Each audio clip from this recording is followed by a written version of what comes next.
Question है भाई। क्या लिखा है? Amount exceeding 50,000 by way of a gift. चलिए अब कुछ मुझे आंसर देना, मैं पूछ रहा हूं उसका। फॉर एग्जाम्पल, क्या आपके पेरेंट आपको 50,000 की गिफ्ट दे सकते हैं कि नहीं दे सकते? नहीं, ऐसा सब देते वेते नहीं है। 50,000 की गिफ्ट तो क्या 5,000 की गिफ्ट नहीं दिया है सबको, लेकिन दे जरूर सकते हैं, है ना। हम सब मिडिल क्लास के लोग हैं, हम कहाँ गिफ्ट लेंगे? पेरेंट्स से इतनी महंगी गिफ्ट थोड़ी लेंगे हम। हाँ, लेकिन क्योंकि मिडिल क्लास के इसलिए नहीं मिलती हमको गिफ्ट। लेकिन अगर पैसे वाले होते तो पक्का देते ना। बताओ, तो आपके पेरेंट्स पेरेंट्स अगर चिल्ड्रन को गिफ्ट करे, गिफ्ट की बात की है ना, बर्थडे गिफ्ट कर दिया आपको, है ना। बर्थडे था तो बर्थडे पे गिफ्ट कर दिया, मुंडन था तो मुंडन पे गिफ्ट कर दिया, है ना। कुछ और था तो वहां पे गिफ्ट कर दिया। कितने की गिफ्ट? मोर देन 50,000, है ना। तो टैक्सेबल होगा कि नहीं होगा? आपके हाथ में टैक्सेबल होगा, चिल्ड्रन के हाथ में टैक्सेबल हो जाएगा।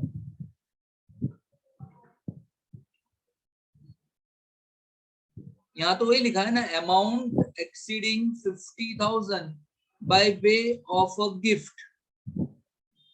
गिफ्ट जब देते हैं ना तो एक होता है डोनर, डोनर मतलब गिफ्ट देने वाला, और एक होता है डोनी। डोनी मतलब धोनी नहीं, डोनी। डोनी मतलब गिफ्ट लेने वाला। तो क्या ये गिफ्ट आपको जो मिली है टैक्सेबल हो जाएगा? ना बोल दिया ना। ऐसा क्या बोला पता है? जब भी किसी को गिफ्ट मिलती है ना 50,000 से ज्यादा की, तो टैक्सेबल है। लेकिन अगर आपको रिलेटिव्स गिफ्ट करे ना, रिलेटिव्स, तो टैक्सेबल नहीं है। Hello, then it is not taxable. Relatives में कौन आते हैं? पेरेंट्स आ जाते हैं, ग्रैंड पेरेंट्स आ जाते हैं, ब्रदर सिस्टर्स आ जाते हैं, आपकी वाइफ, आपका हस्बैंड आ जाता है। अगर मैं अपनी वाइफ को गिफ्ट करूं ना, उसकी बर्थडे पे 50,000 से ज्यादा की कोई ज्वेलरी गिफ्ट करता हूँ, तो मेरी वाइफ के हाथ में टैक्सेबल नहीं हो जाएगा, क्योंकि रिलेटिव्स ने गिफ्ट दी है। लेकिन अगर आपको गिफ्ट कोई करे, आपका फ्रेंड, आपका कोई फ्रेंड था, बोलो फ्रेंड इतनी महंगी गिफ्ट क्यों देगा? तो कोई खास ही फ्रेंड होगा फिर तो। कोई खास फ्रेंड ही इतनी महंगी गिफ्ट देते हैं। तो अगर आपके फ्रेंड ने आपको 50,000 से ज्यादा की गिफ्ट दी है ना, तो टैक्सेबल हो जाएगा भाई। वो इनकम की डेफिनेशन में आएगा। हेलो, समझ रहे हो कि नहीं समझ रहे हो? लेकिन रिलेटिव्स गिफ्ट करे तो एग्जम्प्टेड है, टैक्स नहीं लगता है। अगर मैरिज पे गिफ्ट आए, मान लो आपका मैरिज है, धूमधाम से किया मैरिज, है ना, और क्या क्या लोगों को बुलाया, कहाँ कहाँ लोगों से बुलाया, जो नहीं बुलाया वो भी आके खा के गए, और क्या गिफ्ट की बरसात हुई आपके मैरिज में, क्या ज्वेलरी आई है, आहा हा। समझ में आया? ये जितनी भी ज्वेलरी आपको मिली है ना गोल्ड की, वो सब की सब एग्जम्प्टेड हो जाएगी, टैक्स नहीं लगेगा। क्यों? Gift on the occasion of marriage is also exempted, फिर भले उसकी वैल्यू 50 से ज्यादा हो। हेलो, हम डिटेल में देखेंगे उसको, है ना, over a period of time. इतना समझ में आ गया? Yes sir. ए, आप मुझे गिफ्ट यस करो सर। 50,000 की, तो मेरे हाथ में टैक्सेबल होगा? क्या आप मेरे यस सर। रिलेटिव्स हो क्या? यस। इनकम टैक्स वाले क्या बोलेंगे? ये तेरा कौन लागे भाई, ये तेरा कौन लागे? 50,000 का गिफ्ट दिया उसने भैया, ना तो आपकी शादी थी, ना तो आपको रिलेटिव्स है, तो टैक्स हो जाएगा मेरे हाथ में। सर इसलिए तो आपको गिफ्ट नहीं देते सर। ओहो, इसलिए? ठीक है, तो एक काम करो, मुझे कहां तक की गिफ्ट दो? 49,999 की गिफ्ट दोगे ना, टैक्सेबल नहीं है, 1 रुपया कम करने का। 50,000 बोला था ना। चलिए नेक्स्ट है एडवांस मनी। एडवांस मनी, एक है मिस्टर ए, दूसरा है मिस्टर बी। मिस्टर ए को अपना मकान, हाउस बेच देना है। कितने में बेचना है उसको? अपना मकान बेचना है 5 लाख रुपए, 50 लाख रुपए। 5 लाख नहीं, 5 लाख में तो कुछ नहीं आता। 50 लाख पेमेंट कौन करेगा? मिस्टर बी पेमेंट करेगा मिस्टर ए को। मिस्टर बी ने क्या किया पता है? मिस्टर ए को एडवांस दे दिए 5 लाख रुपए, और क्या बोला, बाकी के 45 लाख है ना सर, मैं आपको आने वाले 3 महीने में आपको दे देता हूं, विद इन 3 मंथ्स में आपको दे देता हूं। मिस्टर ए ने बोला ठीक है भाई, लेकिन हाँ 3 महीने में दे देना। अगर जो तूने 3 महीने में नहीं दिया ना, तो ये मकान में किसी और को बेच दूंगा। एंड जो तूने एडवांस दिया था ना, वो एडवांस तेरा गया, मैं वापिस नहीं करूंगा। 3 महीने में मिस्टर बी पैसे मैनेज नहीं कर पाए, तो 5 लाख रुपए मिस्टर ए को मिले ना मुफ्त के। इसे बोलते हैं एडवांस मनी। इस पे टैक्स लग जाएगा, इनकम माना जाएगा, टैक्स लग जाएगा। Next, consideration for issue of shares. Company क्या करती है? कंपनी जो होती है ना, कंपनी शेयर इश्यू करती है मार्केट में। किसको? शेयर होल्डर को। और बदले में वहां से क्या लेती है? कैश।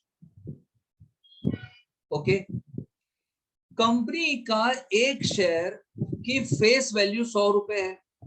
ध्यान से, हाँ, कंपनी की एक शेयर की फेस वैल्यू 100 रुपए, लेकिन उसकी मार्केट वैल्यू है ना, मार्केट वैल्यू 110 रुपए है। कंपनी भले शेयर 100 रुपए में दे रही है, लेकिन उसकी फेयर मार्केट वैल्यू 110 है। और कंपनी ने ये शेयर इश्यू किया 120 में। हेलो, समझ रहे हो क्या कहा? फेस वैल्यू 100 रुपए, फेयर मार्केट वैल्यू 110 रुपए, और कंपनी ने इश्यू किया कितने पे? 120 पे। तो क्या बोलते हैं पता है? अगर आपकी issue price fair market value से ज्यादा है ना, तो जितना ज्यादा मिला होगा ना, वो मान लिया जाएगा इनकम। इसको हम मान लेंगे इनकम, इस पर लगा देंगे हम टैक्स। हेलो, समझे? फिर Yes. देखेंगे एग्जाम्पल में आएगा तो। चलिए, एम्प्लॉइज कंट्रीब्यूशन टू पीएफ। ये तो सुना होगा आपने, पीएफ तो सुना होगा। कोई बताएगा पीएफ क्या होता है? तब क्या, एकदम इजी है। फॉर एग्जाम्पल देखो, मैं अपना ही एग्जाम्पल लेता हूं। सचिन क्लासेस कहाँ पे है? ओपी रोड पे है। 20 साल से यहाँ पे ओपी रोड पे सचिन क्लासेस है। अभी सचिन क्लासेस को ओपी रोड को छोड़ के उसको एक्सपांड करना है, और सचिन क्लासेस जा रहा है रावपुरा। कहाँ पे जा रहा है? रावपुरा जा रहा है। रावपुरा में जिस कॉम्प्लेक्स में सचिन क्लासेस जा रहा है, वहां पे ऑलरेडी बहुत सारे क्लास चल रहे हैं। इस कॉम्प्लेक्स में क्लास को जाने का, लेकिन वहां जाने से पहले यहाँ जितने भी क्लास चल रहे थे उनको लग रहा है डर। क्या डर लग रहा है? अगर सचिन क्लासेस यहाँ पे आ गया ना, तो सबके सब बच्चे ये ले जाएगा। हेलो, ये सब क्लासेस जितने भी थे, ये सब लोग मिले, इकट्ठा हुए, और ये इकट्ठा होके मेरे पास आए और बोलने लगे कि सर एक काम करो सचिन सर, आप रावपुरा मत आओ यार प्लीज, आपके हाथ जोड़ते हैं, पैर पड़ते हैं। मैंने कहा क्यों भाई, मेरे को तो आने का है। तो क्या आप सर वहां पे आओगे ना हमारा बिजनेस टूट जाएगा? मैंने कहा मैं तो आऊंगा पक्का, तोड़ने के लिए तो आ रहा हूँ, बिजनेस तोड़ने ही आ रहा हूँ ना। फिर ये लोग क्या बोले, सर एक काम करो, आप मत आओ, आप बोलो आपको कितने पैसे चाहिए। ओहो, अब काम की बात हुई ना, और मैंने मांग लिए 25 लाख रुपए। 25 लाख रुपए फॉर व्हाट? काम करने के नहीं, नहीं काम करने के। सी एनी सम रिसीव्ड है ना for not carrying out activity, नहीं कोई काम नहीं करने के पैसे दिए मैंने, पैसे लिए। मैंने बोला ठीक है चल नहीं आता हूं, 25 लाख रुपए दे दे। तो ये 25 लाख जो मिल रहा है ना for not coming, not carrying out any activity, this is my income, ये टैक्स लग जाएगा उस पे। आई बात समझ में? हेलो। उसी तरीके से आपका पेटेंट है, आपका कॉपीराइट है, आप शेयर नहीं करोगे, आप किसी को नहीं शेयर करो, उसके लिए आप पैसे लेते हो, तो वो भी इनकम बन जाता है। क्लियर?